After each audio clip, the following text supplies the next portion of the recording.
እስራኤል የኢትዮጵያ አምባሳደር ነው የሚያገኙት ክቡር ተስፋዬ ይታየው መስመር ላይ ይገኛሉ።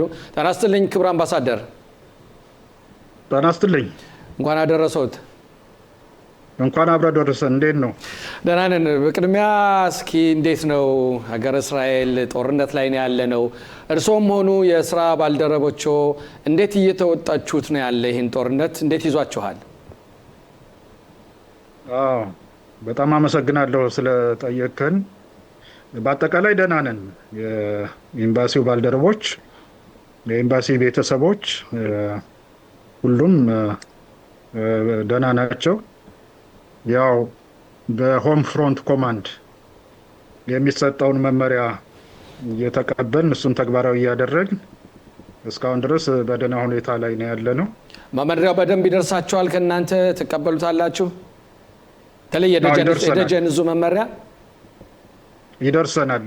አሁን ለምሳሌ ለኔ የውጭ ጉዳይ ሚኒስቴር የዋትስአፕ ግሩፕ አለ፣ የአምባሳደሮች ግሩፕ እና ኢንስታንትሊ ወዲያውኑ ይደርሱናል መልእክቶች። እሱን ተግባራዊ እናደርጋለን። እሱን ተግባራዊ በማድረጋችን እስካሁን ድረስ ደህና ነን፣ እግዚአብሔር ይመስገንና እሱንም መመሪያ ያው ተግባራዊ ማድረግ ይገባል። እውነት ነው። ስራ እንገባለን። ስራ ላይ እያለን እንደዚሁ አለርትም ሆነ ከዛ በኋላ ደግሞ ሳይረኑ ይመጣል። ስለዚህ ወዳለው መጠለያ በመሄድ ያናሳልፈን ተመልሰን ደግሞ ወደ ስራ ገበታችን ላይ ሆነን ስራችን እንሰራለንና እግዚአብሔር ይመስገን ደህና ነን ሁላችንም። እናንተም አይ ሆፕ ደህና ናችሁ?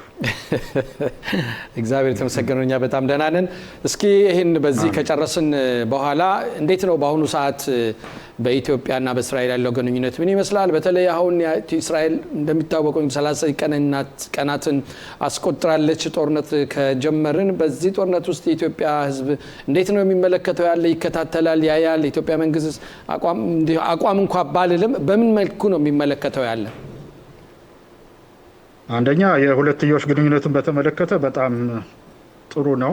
የሁለታችን ሀገሮች እንደምታስታውሰው ባለፈው ወደ ጥር ወር አካባቢ የጋራ የፖለቲካ ምክክር አካሂደናል እዚሁ ኢየሩሳሌም ላይ።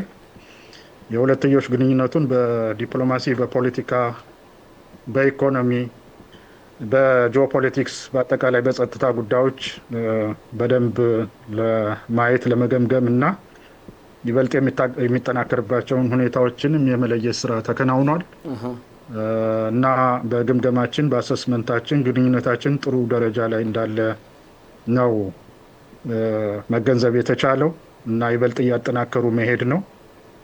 ሁለተኛው በሚሊተሪ ደረጃ በመከላከያ ደረጃ ከፍተኛ የጉብኝት ልውውጥ ተካሂዷል። የእስራኤል ከፍተኛ የመከላከያ ሚኒስትር የስራ ኃላፊዎች በሀገራችን ጉብኝት አካሂደዋል። ከአቻዎቻቸው ጋር ተገናኝተው መክረዋል። ስትራቴጂክ ዲያሎግ የሚባለው ተከናውኗል እና ጥሩ ግንኙነት ላይ ነው ያለ ነው። ይሄ ጦርነት ሊጀመር ትንሽ ቀናት በፊት እንደምታስታውሰው ፕሬዚዳንት ሄርዞግ በሀገራችን ኦፊሴላዊ ጉብኝት አካሂደዋል። በቆይታቸውም ከፕሬዚዳንት ታዬ አጽቀሥላሴ እና ከጠቅላይ ሚኒስትር ዶክተር አብይ ጋር ተገናኝተው ተመካክረው ነው የመጡት ማለት ነው እና ቴብላችን ላይ በነገራችን ላይ ይሄ ጦርነት መጣ እንጂ በርከት ያሉ ስራዎች አሉ ይበልጥ ግንኙነታችንን ለማጠናከር የሚያስችሉ ማለት ነው። ምናልባት አይቸው ተከታትለ ከሆነ ጄኔቫ በሚገኘው የተባበሩት መንግስታት ድርጅት የሰብአዊ መብት ካውንስል ብዙ ሪዞሉሽኖች ይቀርባሉ። 2 ሪዞሉሽኖች ነበሩ ቀርበው የነበሩ። ኢትዮጵያ የታህሳስ የካቲት ወር እንትን ነበረች። ከየካቲት እስከ መጋቢት በነበረው እንደ ምክትል ፕሬዝዳንት ሆና ነበር ታገለግል የነበረው።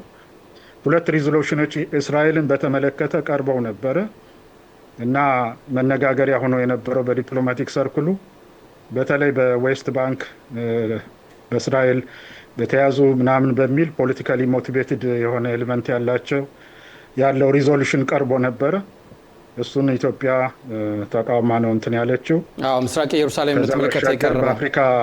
ህብረትም እንደዚሁ በጉባኤው ወቅት እስራኤልን የተመለከቱ ጉዳዮች ቀርበው ነበረ።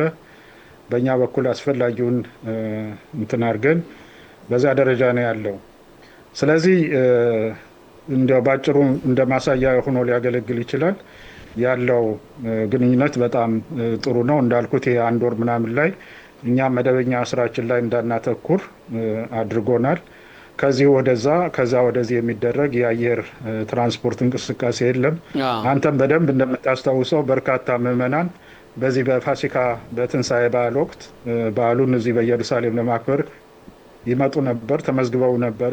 ያው ሰዎቹ እንደሚነግሩን ግን ያው ሁኔታው ስላልፈቀደ በዚህ ዓመት ሊመጣ አልቻለም ማለት ነው እና ከዛ ውጭ ግን ግንኙነታችን ቅድም ባልኩት ተወሰኑ ማሳያዎች መልካም ግንኙነት ላይ እንዳለን ማየት ይቻላል ማለት ነው። ጥሩ፣ እጅግ አመሰግናለሁ ክቡር አምባሳደር። ተስፋዬ ባልደረባዊ ጥያቄ ይኖረዋል። ተስፋዬ።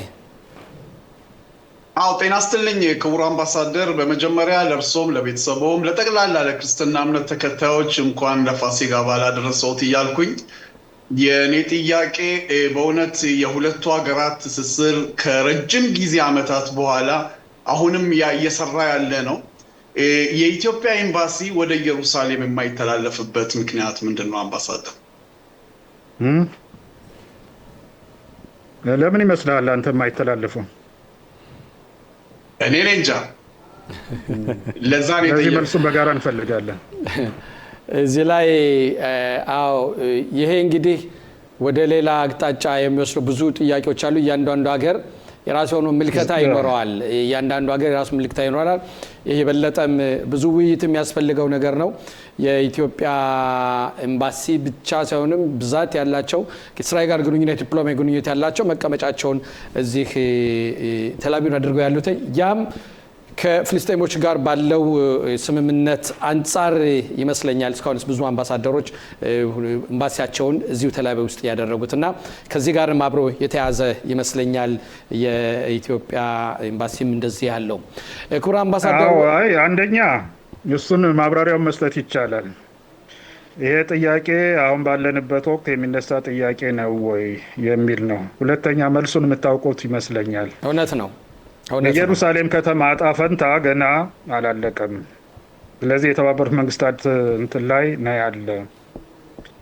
ፍልስጤምና እስራኤል አገር ሁነው የቱ ስቴት ሶሉሽን የሚባል ጎን ለጎን በሰላምና በመልካም ጉርብትና መኖር አለባቸው የሚለው የተባበሩት መንግስታት እንትን አለ። እሱ ገና ፋይናላይዝ አልተደረገም። ዛስፋ የኢትዮጵያ ኤምባሲ ብቻ ሳይሆን አብዛኛውን ኤምባሲ ከኢየሩሳሌም ውጭ ሆኖ የምታዩት ኢትዮጵያም የዚያ ተገዥ ናት። ለምሳሌ አሁን ቅድም ባልኩ ሁለተኛው ሪዞሉሽን የነበረው የሁለት ሀገር መፍትሄን በተመለከተ ነው። ኢትዮጵያ አቋሟ ስለሆነ የእስራኤል እና ፍልስጤም ችግር የሚፈታው ፍልስጤሞችም የራሴ የሚሉት ሀገር ሲኖራቸው ነው የሚል ስለሆነ እሱን ሪዞሉሽን ደግፈን ነው ድምጽ የሰጠ ነው። ወይራስ ቅድም ያልኳችሁ ደግሞ የሞቲቬትድ የሆነውና ሀገርን እንደ ሀገር አንደርማይን የሚያደርገውና ብዙም ጥሩ እንትን የሌለውን ደግሞ ውሳኔ ኢትዮጵያ ካላት መርህ አንጻር ተቋማ የወጣች ከዛ አንጻር ነውና ይሄ ነው። ግን አሁን ያለንበት የጦርነት ወቅት ነውና ሌላ ጊዜ በዚህ ጉዳይ ላይ ሰፋ አድርጎ መነጋገር ይቻላል። ግን ተነጋግረንም እኛ እንትን የምንለው አይደለም። ገና ራሱን የቻለ ውስብስብ የሆነ ፕሮሰስ አለ። እንዲሁ ዝም ብሎ ለአድማጭም ለተመልካችም ፍጆታ ያህል ምክንያቱ ይሄ ነው ለማለት ነው። አመሰግናለሁ ክቡር አምባሳደር።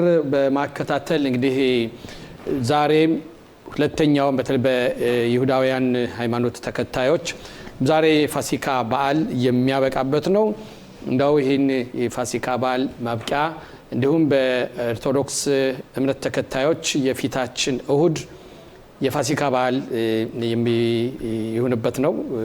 በዚህ ዙሪያ እርስዎ እንግዲህ እንኳን አደረሳችሁ እንዲሉን ህዝቡንም እንዲሉን ይሄው መድረኩ ለእርስዎ ነው።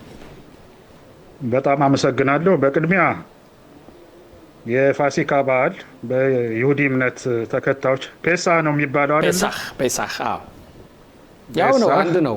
ወይም ደግሞ ፋሲካ ወይም መሻገር ተብሎ የሚታወቀው ነው። እንግዲህ ግብጾች ማነው እስራኤላውያን በግብፅ ለ430 ዓመት ያህል ከቆዩ በኋላ በሙሴ አማካኝነት ከግብፅ ወደ እስራኤል የተመለሱበት 40 ዓመት ያህል እንግዲህ የተንከራተቱበት በበረሃ በመጨረሻም እዚህ የገቡበት ጊዜ ስለሆነ ለዚህ ታላቅ በዓል እንኳን የይሁዲ እምነት ተከታዮችን እንኳን ያደረሳችሁ ለፋሲካ ወይም ለፔሳ በዓል ለማለት እወዳለሁ። መልካም በዓል። አሜን። ሁለተኛው በክርስትና እምነት ተከታዮች ዘንድ የሚከበረው የትንሣኤ በዓል ነው።